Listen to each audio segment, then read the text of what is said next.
ഇന്ന് സകലയിടങ്ങളിലും സകല സ്ഥാപനങ്ങളിലും അഹിന്ദുക്കളാണ്. മനസ്സില്ലാ മനസ്സോടെയാണ് അങ്ങോട്ട് പോകുന്നത്. ഇങ്ങനെ ഒരു പേജ് അവരുണ്ടാക്കിയതിനെ കുറിച്ചോ അല്ലെങ്കിൽ അവരവരുടെ തീവ്ര ഹിന്ദുത്വം പറയുന്നതിനോ എനിക്ക് ഒരു പരാതിയുമില്ല. അതുപോലെ ഒരുപാട് ആളുകൾ ചെയ്യുന്നുണ്ട്. എല്ലാവരെയും ഒരേ വണ്ടിക്ക് കെട്ടാൻ പറ്റുന്ന ആളുകൾ മാത്രമായിട്ടേ ഞാൻ കാണുന്നുള്ളൂ. ഓണം വരവായി ഓണക്കോടി വാങ്ങുന്നത് കഴിവതും ഹിന്ദുക്കളുടെ കടകളിൽ നിന്ന് തന്നെ വാങ്ങുവാനായിട്ട് ശ്രമിക്കുക. ഹിന്ദുക്കളുടെ ചെറിയ കടകളിൽ നിന്നാണെങ്കിൽ പോലും വാങ്ങുകയാണെങ്കിൽ നിങ്ങൾക്ക് ഒരു പാവപ്പെട്ട ഹിന്ദു കട ഉടമയോട് ഇപ്പൊ ഹിന്ദുക്കൾക്ക് ചെയ്യാവുന്ന ഏറ്റവും വലിയ ഉപകാരമായിരിക്കും. നിങ്ങളുടെ കൈനീട്ടം കൊണ്ട് അവരും അവരുടെ കുടുംബവും ആഘോഷിക്കട്ടെ ഓണം. സർക്കാരിൽ നിന്ന് യാതൊരു ആനുകൂല്യങ്ങളും ഹിന്ദു സമൂഹത്തിന് കിട്ടുകയില്ല. അതുകൊണ്ട് ഹിന്ദുക്കൾ തന്നെ പരസ്പരം ഇങ്ങനെ സഹായിക്കുക. ഇത് എരുമേലിയിലുള്ള വാവൂർ മുസ്ലിം പള്ളി. ശബരിമലയിലേക്ക് 41 ദിവസത്തെ കഠിന വ്രതമെടുത്ത് സ്വാമി അയ്യപ്പനെ ഒരു നോക്ക് തൊഴാനായിട്ട് പരമപവിത്രമായി ഇരുമുടിക്കെട്ടും തലയിൽ താങ്ങിപ്പോകുന്ന സ്വാമി അയ്യപ്പ ഭക്തർ ഒരിക്കലും ഇനിയുള്ള കാലം അറിഞ്ഞോ അറിയാതെയോ എരുമേലി മുസ്ലിം പള്ളിയിൽ കയറി നിങ്ങൾ അശുദ്ധരാകരുത്. സ്വാമി ശരണം. ഇതിന്റെ താഴെ പറഞ്ഞിരിക്കുന്നത് അയ്യപ്പനും വാവരും തമ്മിൽ ഒരു തരത്തിലുള്ള കണക്ഷനുമില്ല. ഈ കഥകളൊക്കെ മുസ്ലിങ്ങൾ പറഞ്ഞുണ്ടാക്കിയതാണ്. അവർക്ക് ആ പള്ളിയിൽ കിട്ടുന്ന പൈസയ്ക്ക് വേണ്ടി മാത്രം പറഞ്ഞുണ്ടാക്കിയതാണെന്നാണ് ഇവർ പറയുന്നത്. ഇനി നമ്മുടെ ജസ്നയ്ക്ക് വേണ്ടിയിട്ട് സംസാരിച്ച അല്ലെങ്കിൽ ജസ്നയെ അമ്പലത്തിൽ കയറ്റുന്നതിന് എനിക്കെന്താണ് പ്രശ്നമെന്ന് ചോദിച്ച ആളുകളോട്, ഹിന്ദുക്കൾക്കല്ലാത്ത ആർക്കും അമ്പലത്തിൽ കയറാം, അല്ലെ ഹിന്ദുക്കൾക്ക് മാത്രമാണോ അമ്പലത്തിൽ കയറാൻ പറ്റുന്നത് എന്ന് എന്നോട് ചോദ്യം ചോദിച്ച ആളുകളോടാണ്. അഹിന്ദുക്കളെ അമ്പലത്തിൽ പ്രവേശിപ്പിക്കാമോ? പ്രവേശിപ്പിക്കാം. എല്ലാ അഹിന്ദുക്കളെയും പാടില്ല. ഹൈന്ദവ ധർമ്മത്തിൽ നിന്ന് ഉരുത്തിരിഞ്ഞു വന്ന ബുദ്ധമതം, ജൈനമതം, സിഖ് മതം മുതലായ മതസ്ഥരെ പ്രവേശിപ്പിക്കുന്നത് കൊണ്ട് ഒരു കുഴപ്പവുമില്ല. കാരണം അവരുടെ മതചിന്തകളും മത ആചാരങ്ങളും ഇന്നും ഹൈന്ദവ ധർമ്മത്തോടു കൂടി ഇഴുകിച്ചേർന്ന് തന്നെ ഇരിക്കുന്നു. ക്രിസ്തു മതസ്ഥരെയും ഇസ്ലാം മതസ്ഥരെയും അമ്പലങ്ങളിൽ പ്രവേശിപ്പിക്കരുത്. ഞാൻ ഈ പറഞ്ഞ വാർത്തകൾ മുഴുവൻ കൊടുത്തിരിക്കുന്നത് നമ്മുടെ ഫേസ്ബുക്കില് സനാതന ധർമ്മം എന്ന ഒരു പേജ് ഉണ്ട്. എന്താണ് സനാതന ധർമ്മം എന്ന് പോലും വ്യക്തമായിട്ട് അറിയാത്ത ശ്രീ ലക്ഷ്മി എന്ന് പറയുന്ന ഒരു സ്ത്രീയാണ് ആ ഒരു പേജിന്റെ പിന്നിലുള്ളത്. ആ പേജ് തുടങ്ങിയ കാലം തൊട്ട് ഇങ്ങോട്ട് നോക്കുകയാണെന്നുണ്ടെങ്കിൽ തീവ്രമായ ഹിന്ദുത്വം ആണ് അതിനകത്ത് പറയുന്നതിന് എനിക്ക് ഒരു തരത്തിലുള്ള പരാതിയുമില്ല. നിങ്ങൾക്ക് ഇഷ്ടമുള്ളത് പറയാം. ഞാൻ പറയുന്നത് നിങ്ങൾക്ക് വിലയെടുക്കേണ്ട ഒരു കാര്യവുമില്ല. കാരണം എന്താന്ന് വെച്ച് കഴിഞ്ഞാൽ ഇതുപോലെ ഹിന്ദുത്വം പറയുന്നത് പോലെ തന്നെ മുസ്ലിംസിലും ക്രിസ്ത്യൻസിലും ഈ പറയുന്ന എല്ലാ മതങ്ങളിലും ഇതുപോലെ തീവ്രമായ മതചിന്തകളുമായിട്ട് മുന്നോട്ട് പോകുന്ന ഒരുപാട് ആളുകളുണ്ട്. അങ്ങനെയുള്ള ആളുകളോട് ഞാൻ പറയാനുള്ളത്, നിങ്ങളുടെ മതത്തിൽ എന്താണ് നല്ലത് എന്നുള്ളത് മറ്റുള്ളവരിലേക്ക് എത്തിക്കാനായിട്ട് ശ്രമിക്കുക. പക്ഷേ നിങ്ങൾ എല്ലാവരും ചെയ്യുന്നത് മറ്റുള്ള ഏതൊരു മതത്തെയും എടുത്തു വെച്ചിട്ട് കമ്പാരിസൺ ആണ് നടത്തുന്നത്. അവരുടെ മതത്തിൽ അതൊന്നും ചെയ്യുന്നത് ശരിയല്ല എന്നാണ് പറയുന്നത്. അത് അവരുടെ വിശ്വാസമല്ല, അവർ ചെയ്യട്ടെ. നിങ്ങളുടെ വിശ്വാസത്തിലെ ഏറ്റവും നല്ലതായിട്ടുള്ള കാര്യങ്ങൾ നിങ്ങളുടെ വിശ്വാസികളിലേക്ക് എത്തിക്കുകയല്ലേ നിങ്ങൾ ചെയ്യേണ്ടത്.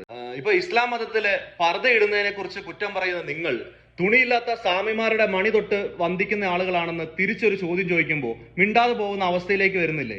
എന്തുകൊണ്ടാണ്? അത് ഓരോ ആളുകളുടെ വിശ്വാസമാണ്. അത് അവരുള്ള ചെയ്തോളും. നിങ്ങൾ അവരുടെ വിശ്വാസങ്ങളിൽ കയറി കൈയിടാതിരിക്കുക. അപ്പൊ ഇതിനൊപ്പം തന്നെ ഞാൻ പറയേണ്ടത്, ഇപ്പൊ ഈ എരുമേലി വാവരെ കുറിച്ച് പറഞ്ഞതിനകത്ത് ഇവര് പറഞ്ഞിരിക്കുന്ന ഒരു കാര്യമാണ്, ആരാണ് വാവർ? അറിയുക, ഷെയർ ചെയ്യുക. ശബരിമല ക്ഷേത്രവുമായി സ്വാമി അയ്യപ്പനുമായി എന്ത് ബന്ധമാണ് ഒരു മുസ്ലിമായ വാവർ എന്ന കഥാപാത്രത്തിനുള്ളത്? ഉത്തരം, സ്വാമി അയ്യപ്പനും വാവരും എന്ന കഥാപാത്രം തമ്മിൽ യാതൊരു പുലകുളി ബന്ധം പോലുമില്ല. ഒരു വിഭാഗം മുസ്ലിം ഭീകരവാദികൾ ആസൂത്രണം ചെയ്ത വളരെ ബുദ്ധിപൂർവമായ കഥകളെ ബന്ധിപ്പിച്ചു വെച്ചതിന് പിന്നിൽ അവർക്ക് ഒരേ ഒരു ലക്ഷ്യം മാത്രമേ ഉള്ളൂ. ശബരിമലയ്ക്ക് പോകുന്ന അയ്യപ്പ ഭക്തരുടെ വിശ്വാസം മുതലെടുത്ത് അവരുടെ പണം അടിച്ചു മാറ്റുക എന്ന ഒരേ ഒരു ലക്ഷ്യം.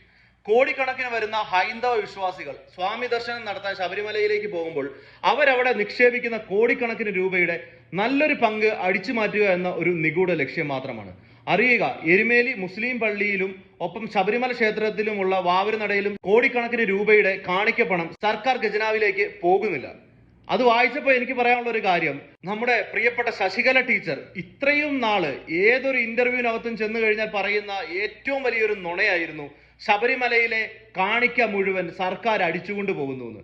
അതേ ആള് തന്നെയാണ് ഇപ്പൊ പറഞ്ഞത്, എരുമേലി മുസ്ലിം പള്ളിയിലും ഒപ്പം ശബരിമല ക്ഷേത്രത്തിലേക്കും വാവരുനടയിലും സ്വാമിമാര് നൽകുന്ന കോടിക്കണക്കിന് രൂപ സർക്കാർ ഖജനാവിലേക്ക് പോകുന്നേ ഇല്ല എന്നാണ് അവർ പറയുന്നത്. സ്വാമി ഭക്തരായ ഹിന്ദുക്കൾ ഇടുന്ന കാണിക്കപ്പണം നേരെ പോകുന്നത് ഹിന്ദുക്കളെ ഇല്ലായ്മ ചെയ്ത് ഭാരതം ഒരു മുസ്ലിം രാഷ്ട്രമാക്കി മാറ്റാൻ പണിയെടുക്കുന്ന ഒരു കൂട്ടം തീവ്രവാദികളുടെ അക്കൗണ്ടിലേക്കാണെന്നുള്ള ഞെട്ടിക്കുന്ന സത്യം ഓരോ ഹിന്ദുവും അറിയുക. തലയ്ക്കകത്ത് ആൾതാമസമുള്ള ആർക്കും അറിയാം ഇവിടെ രാമരാജ്യം പണിയാനായിട്ട് മുൻകൈ എടുത്ത് കൊടിയും കുത്തി നടക്കുന്നത് ആരാണെന്നുള്ളത്. അപ്പൊ അങ്ങനെയുള്ള ഒരുപാട്, ഞാൻ വായിക്കുകയാണെങ്കിൽ ഒരുപാട് അവര് എഴുതിയിട്ടുണ്ട് അതിനെക്കുറിച്ച്. നിങ്ങൾക്ക് ആ പേജിൽ കയറി കഴിഞ്ഞാൽ ഇതിനെക്കുറിച്ച് വായിക്കാൻ പറ്റും. ഇതുപോലെയുള്ള തീവ്രമായിട്ടുള്ള ഓരോ പോസ്റ്റുകളുമാണ് ഇതിനകത്ത് ഷെയർ ചെയ്തുകൊണ്ടിരിക്കുക. എങ്ങനെയാണ് ഞാൻ ഈ ഒരു പോസ്റ്റ് കാണാൻ ഇടയായത് എന്നുള്ളത് വെച്ചാൽ, എന്റെ ഒരു വീഡിയോ കാണുന്ന ഒരാള് എനിക്ക് ഇതിനകത്തെ ഒരു പോസ്റ്റ് എനിക്ക് ഷെയർ ചെയ്തു തന്നിരുന്നു. ഈ പോസ്റ്റ് പോസ്റ്റ് ഒന്ന് കയറി കാണാൻ പറഞ്ഞിട്ടാണ് അദ്ദേഹം എനിക്ക് ആ പോസ്റ്റ് ഷെയർ ചെയ്തത്. അതാണ് ഈ ഓണവുമായിട്ട് ബന്ധപ്പെട്ട് ഓണം വന്നു കഴിഞ്ഞാൽ ഹിന്ദുക്കളുടെ കടയിൽ നിന്ന് മാത്രം സാധനം വാങ്ങിക്കുക എന്ന് പറയുന്ന ഈ ഒരു പോസ്റ്റ്, അതിന്റെ കുറച്ച് കമന്റ് ഞാനിപ്പോൾ സനാതന ധർമ്മം എന്ന് പറയുന്ന ഈ ഒരു പേജിൽ കയറി നോക്കുമ്പോൾ ഏകദേശം 179K ഫോളോവേഴ്സ് ഉള്ള അവരുടെ ഹെഡിങ് ആണ് ഏറ്റവും, അതായത് ഒരു ടാഗ് ലൈൻ ആണ് ഏറ്റവും തമാശയായിട്ട് എനിക്ക് തോന്നിയത്. ഏറ്റവും മഹത്തായ ഒരു വചനത്തിനെ പക്ഷേ അതിനെ ടാഗ് ലൈൻ ആയിട്ട് ഉപയോഗിച്ചുകൊണ്ട് ആ പേജിൽ ഷെയർ ചെയ്യുന്നത് ഏറ്റവും വർഗീയതയുള്ള, ഏറ്റവും തീവ്രവാദ ചിന്താഗതിയുള്ള, ഏറ്റവും ലഹള ഉണ്ടാക്കാൻ പറ്റുന്ന അല്ലെങ്കിൽ തമ്മിത്തൽ ഉണ്ടാക്കാൻ പറ്റുന്ന വാർത്തകൾ മാത്രം പോസ്റ്റ് ചെയ്യുന്ന ഒരു പേജിന്റെ ടാഗ് ലൈൻ ആണ് ലോക സമസ്ത സുഖിനോ ഭവന്തു. ഇതിൽ അങ്ങനെയല്ല പറയണ്ടേ, ലോക സമസ്ത ഹിന്ദു സുഖിനോ ഭവന്തു എന്ന് വേണം. അതാണ് നിങ്ങളുടെ മനസ്സിലിരിപ്പ്. അവരുടെ ഫോൺ നമ്പറും കാര്യങ്ങളും എല്ലാം അതിനകത്ത് കൊടുത്തിട്ടുണ്ട്. അപ്പോൾ ഈ പറയുന്ന ഈ കാണുന്ന ഈ ചേച്ചിയാണ് ഈ പറയുന്ന ലക്ഷ്മി കാനത്ത് ചേച്ചി. ഒരുപാട് കാര്യങ്ങൾ അതിനകത്ത് ഇങ്ങനെ പോസ്റ്റ് ചെയ്തിട്ടുണ്ട്. നിങ്ങളത് വായിച്ചു നോക്കി. ശരിക്കും പറഞ്ഞാൽ അത് വായിക്കുമ്പോൾ തന്നെ അറിയാണ്ട് ദേഷ്യം വന്നു പോകും. കാരണം അത്രയധികം വർഗീയതയാണ് അതിനകത്തൂടെ തുപ്പിക്കൊണ്ടിരിക്കുന്നത്. പണ്ടാരോ പറഞ്ഞിട്ടില്ലേ, ബുക്കിന്റെ പുറംചട്ട കണ്ടിട്ട് അതിനെ വിലയിരുത്താൻ പാടില്ലെന്ന്. അതുകൊണ്ടാണ് ഈ ഫോട്ടോ ഒന്നും കണ്ടിട്ട് ആളെ വിലയിരുത്തരുത്. ആളുടെ മനസ്സ് കറക്റ്റായിട്ട് അറിയണമെന്നുണ്ടെങ്കിൽ അദ്ദേഹത്തിന്റെ ഓരോ പോസ്റ്റും എടുത്ത് നമുക്ക് കാണാൻ പറ്റും. അപ്പൊ ഞാൻ ഈ ആദ്യം പറഞ്ഞതുപോലെ തന്നെ ഇങ്ങനെ ഒരു പേജ് അവരുണ്ടാക്കിയതിനെ കുറിച്ചോ അല്ലെങ്കിൽ അവരവരുടെ തീവ്ര ഹിന്ദുത്വം പറയുന്നതിനോ എനിക്ക് ഒരു പരാതിയുമില്ല. അതുപോലെ ഒരുപാട് ആളുകൾ ചെയ്യുന്നുണ്ട്. എല്ലാവരെയും ഒരേ വണ്ടിക്ക് കെട്ടാൻ പറ്റുന്ന ആളുകൾ മാത്രമായിട്ടേ ഞാൻ കാണുന്നുള്ളൂ. പിന്നെ ഇതിനകത്ത് ഒരുപാട് ആളുകൾ ഫേക്ക് അക്കൗണ്ടിൽ നിന്നിട്ട്, അതായത് മുസ്ലിം സ്ത്രീകളുടെ പർദ്ദ മാറ്റാനായിട്ട് അഹോരാത്രം പ്രസംഗിക്കുന്ന ആളുടെ സ്വന്തം പ്രൊഫൈല് തുറന്നു വെച്ച് സംസാരിക്കാനുള്ള സ്വാതന്ത്ര്യം അല്ലെങ്കിൽ ആ ഒരു ആണത്തം, ആ ഒരു തന്റെ ഇടം ഇല്ലാത്തവരാണ് ഇതിനകത്ത് വന്നിച്ച് കമന്റ് ഇടുന്നത്. അങ്ങനെയുള്ള ആളുകളെ പുല്ലുവില പോലും കൊടുക്കാറില്ല. പക്ഷേ ഇതിനകത്ത് ഷീല എസ് എന്ന് പറയുന്ന ഒരു ചേച്ചി, ഇതാണ് ഞാൻ അവരുടെ അക്കൗണ്ട് ഓപ്പൺ ആക്കി കാണിക്കാം. ഇതാണ് അവരുടെ അക്കൗണ്ട്. അപ്പൊ ഈ ചേച്ചിയുടെ ഫേസ് അങ്ങനെ ഫുള്ളായിട്ട് കാണാൻ പറ്റുന്നത്, അതും പ്രൊഫൈൽ ലോക്ക് ചെയ്ത് വെച്ചിട്ടാണ് ഈ സംസാരം മുഴുവൻ സംസാരിക്കുന്നത്. അതുകൊണ്ട് ആ ഫോട്ടോ കറക്റ്റായിട്ട് എനിക്ക് കാണാൻ പറ്റുന്നത് ഇത്രേ കാണാൻ പറ്റുന്നുള്ളൂ. ഇതാണ് ആള്. അപ്പൊ ഈ ഓണവുമായിട്ട് ബന്ധപ്പെട്ടിരുന്ന പോസ്റ്റിൽ ഒരു കമന്റ് ഇട്ടിട്ടുണ്ടായിരുന്നു ഈ പറയുന്ന ഷീല എസ് എന്ന് പറയുന്ന ഈ ഒരു ചേച്ചിയുടെ കമന്റ് ഇങ്ങനെയായിരുന്നു: ഹിന്ദുക്കൾ ന്യായലാഭം എടുത്ത് ഉപഭോക്താക്കളുടെ വിശ്വാസം നിലനിർത്തണം, എങ്കിലേ അവർ വീണ്ടും വരൂ.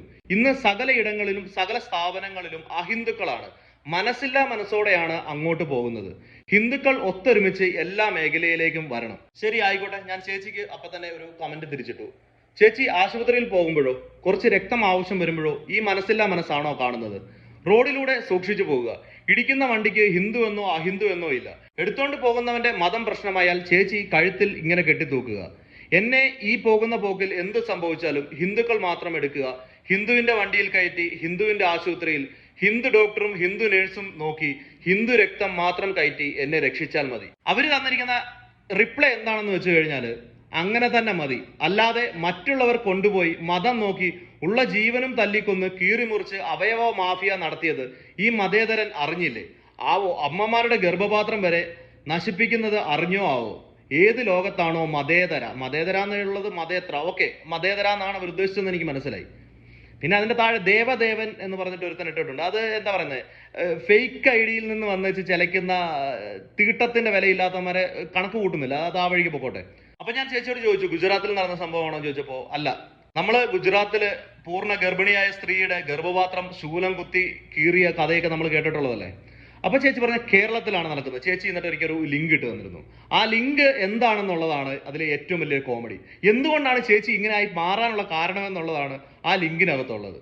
ആ ലിങ്ക് ഓപ്പൺ ആക്കി കഴിഞ്ഞാൽ നേരെ പോകുന്നത് നമ്മുടെ തീട്ടം ചാനലിലേക്കാണ്, അതായത് കർമ്മ ടിവിയിലേക്കാണ് ചെല്ലുന്നത്. കർമ്മ ടി വി പറയുന്നത് പോലെ ആസ്റ്റർ മെഡിസിറ്റിയിൽ ഉണ്ടായ ഒരു അവയവ കള്ളക്കടത്തിനെ കുറിച്ചിട്ടുള്ള ഒരു ന്യൂസ് ആണ്. എന്റെ പൊന്നു ചേച്ചി, നമ്മളുടെ നാട്ടില് ഒരു നിയമവും നിയമവ്യവസ്ഥയും ഇല്ലേ? ഈ തീട്ടം ചാനൽ പറയുന്നത് മാത്രം വിശ്വസിച്ച് നിങ്ങൾ മുന്നോട്ട് പോയി കഴിഞ്ഞാൽ നമ്മളുടെ നാട്ടിലൊരു നിയമവും നിയമവ്യവസ്ഥയും ഉണ്ട്. ഇല്ലെങ്കിൽ നിങ്ങൾ കേസ് കൊടുക്കുക. കേന്ദ്രം നിങ്ങളുടെ കയ്യിലല്ലേ? നിങ്ങൾ പരാതി കൊടുക്കൂ, കോടതികൾ കയറി ഇറങ്ങൂ. എന്തുകൊണ്ട് സാധിക്കുന്നില്ല? നമ്മുടെ നാട്ടില് ഘോരഘോരം പ്രസംഗിക്കുന്ന BJP നേതാക്കളില്ലേ? എന്തുകൊണ്ട് സാധിക്കുന്നില്ല ഇതൊന്നും? അതുപോലെ തന്നെ ഈ ചേച്ചി മറ്റൊരു കമന്റും കൂടെ അതിനകത്ത് ഇട്ടിട്ടുണ്ടായിരുന്നു. കുന്നംകുളം ഏരിയയിൽ ഹിന്ദുക്കളുടെ മൊബൈൽ ഷോപ്പ് ഉണ്ടെങ്കിൽ പേര് കമന്റ് ചെയ്യണേ, ലൊക്കേഷനും പറഞ്ഞു തരണം. എന്തിനാ ചേച്ചിക്ക് ഫോൺ എന്താണോ നന്നാക്കണ്ട? അപ്പൊ ഹിന്ദുക്കളുടെ മൊബൈൽ ഫോൺ കമ്പനിയിൽ നിന്ന് മാത്രമേ അത് നന്നാക്കത്തുള്ളൂ. അല്ല ചേച്ചി, എനിക്കൊരു സംശയമുണ്ട്. ചേച്ചി ഉപയോഗിക്കുന്ന മൊബൈൽ ഫോൺ ഹിന്ദു ഉണ്ടാക്കിയതാണോ? അതിന്റെ സോഫ്റ്റ്വെയർ, അതിന്റെ ആപ്ലിക്കേഷൻസ് ഇതെല്ലാം ഹിന്ദു ഉണ്ടാക്കിയതാണോ? എനിക്കറിയാൻ മേല. ഇനി ഹിന്ദുക്കൾ ഉണ്ടാക്കിയത് മാത്രമേ ദഹിക്കത്തുള്ളൂ എന്നുണ്ടെങ്കിൽ ചിലപ്പോൾ ആ ഫോൺ കയ്യിലിരുന്ന് ചിലപ്പോൾ ബോംബായിട്ട് പൊട്ടിത്തെറിച്ചാലോ ഹിന്ദുക്കളെ കൊല്ലാനായിട്ട്. ഒന്ന് ശ്രദ്ധിച്ച് മൊബൈൽ ഫോൺ വാങ്ങിക്കുമ്പോൾ അതൊന്ന് നോക്കണം കേട്ടോ, ആരാണ് അത് ഉണ്ടാക്കിയത്, എവിടെയാണ് ഉണ്ടാക്കിയത് എന്നൊക്കെ നോക്കിയിട്ട് വേണം ആ ഫോൺ വാങ്ങിക്കാനായിട്ട്. ഏതായാലും കുന്നംകുളം ഏരിയയിലെ ഉള്ള ആളുകളോടാണ് പറയുന്നത്, ഈ ചേച്ചിയുടെ ഇത്രയുള്ള മുഖയെ കാണാൻ പറ്റുന്നുണ്ടെങ്കിലും ഈ ചേച്ചിനെ അറിയാൻ പറ്റും. ഈ ചേച്ചിയുടെ ഫോട്ടോയാണോ, ഈ ചേച്ചിയുടെ അമ്മയുടെ ആണോ, അനിയത്തിയുടെ ആണോ, പെങ്ങളുടെ ആണോ എന്ന് അറിയത്തില്ല, പ്രൊഫൈലിലുള്ളൊരു ഫോട്ടോയാണ്. ഈ പറയുന്ന പേരിലുള്ള ഈ ചേച്ചിനെ നിങ്ങൾ പരിസരത്ത് എവിടെയെങ്കിലും കാണുകയാണെന്നുണ്ടെങ്കിൽ തീർച്ചയായിട്ടും വണ്ടി ഇടിച്ച് കിടന്നാൽ പോലും തൊടല്ലേ പ്ലീസ്. അവസാനം അതിന്റെ പേരിലായിരിക്കും ലഹള ഉണ്ടാകാൻ പോകുന്നത്. അപ്പുറത്തെ അമ്പലത്തിലുള്ള ആരെങ്കിലും ഉണ്ടെങ്കിലോ പൂജാരിമാരോ ആരെങ്കിലുമൊക്കെ അതിലെ പോവുകയാണെന്നുണ്ടെങ്കിൽ അവരോട് പറയാ, ചേട്ടാ ഇതൊന്ന് എടുത്തോണ്ടൊന്ന് പോകാമോ, പാവം പിടിച്ച ഒരു ഹിന്ദു വിശ്വാസിയാണെന്ന് പറഞ്ഞിട്ട് ആ ചേച്ചിനെ എല്ലാവരും സഹായിക്കണം എന്ന് മാത്രമേ എനിക്ക് പറയാനുള്ളൂ. നമ്മുടെ നാടിനെ കുട്ടിച്ചോറാക്കാനായിട്ട് ഇതുപോലെ ഹിന്ദുവിലും മുസ്ലിമിലും ക്രിസ്ത്യനിലും ഇത്രയും തീവ്ര വർഗീയത പറഞ്ഞുകൊണ്ടിരിക്കുന്ന ഇതുപോലത്തെ ചെറ്റകളൊക്കെ പുഴുത്ത് നാറി ഇല്ലാണ്ടായി പോകണം. പ്രാകുകയാണ്, അതുപോലെ മനസ്സറിഞ്ഞ പ്രാകുകയാണ്.